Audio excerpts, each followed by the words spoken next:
थे। सेठ जी थे और सेठ जी आए और पंडित जी से पूछा कि पंडित जी इस समय धंधा अच्छा नहीं चल रहा है, मैं किसकी पूजा करूं?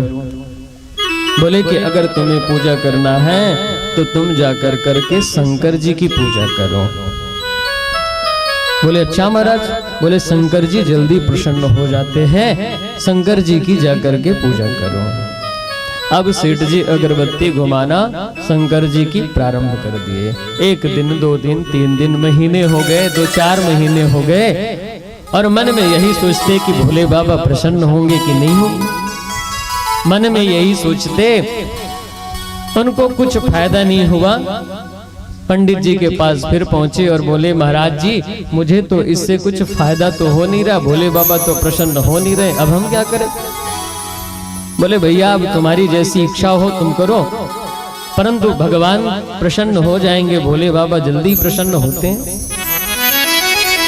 तो क्या किया महाराज कि भोले बाबा को वहीं से हटा कर करके वहां पे हनुमान जी को रख लिया और बोला हनुमान जी की पूजा करूंगा और हनुमान जी की पूजा करूंगा और हनुमान जी की पूजा प्रारंभ कर दी।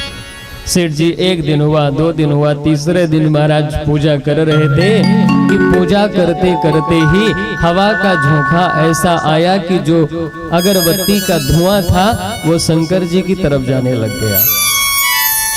अब सेठ जी ने सोचा कि बताओ अभी तक मैं पूजा करता था भोले बाबा की, तो अभी तक मैंने इतनी अगरबत्ती जला दिए तो इनको संतोष नहीं हुआ, इन्होंने मेरी पूजा स्वीकार नहीं की और आज मैं हनुमान जी की पूजा कर रहा हूँ तो देखो सबसे पहले यही सुगंध ले रहे हैं। दौड़े दौड़े गए और दौड़े दौड़े जाकर कर करके एक रुई निकाली डब्बे से और रुई निकाल के लाए और भोले बाबा के नाक में ठूस दिए। बोले कि अभी तक तुम्हारी पूजा नहीं कर रहे और अब आज मैं उनकी पूजा कर रहा हूं तो तुम सुगंध ले रहे हो। भगवान प्रसन्न हो गए। सेठ जी ने कहा कि प्रभु बता देते कि तुम्हारे नाक में रुई ठूसने से तुम प्रसन्न हो तो मैं पहले ही ठूस देता।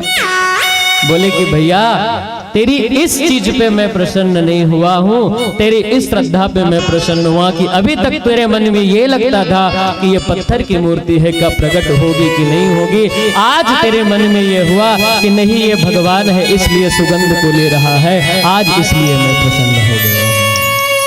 तो हमारी तो ये कामना है कि हम सोचते कुछ तो रहते हैं कि ऐसा होगा कि ऐसा नहीं होगा, ऐसा होगा तो कब होगा, पर भगवान किस पे कृपा कर देते हैं राजन, ये भगवान ही जानते हैं।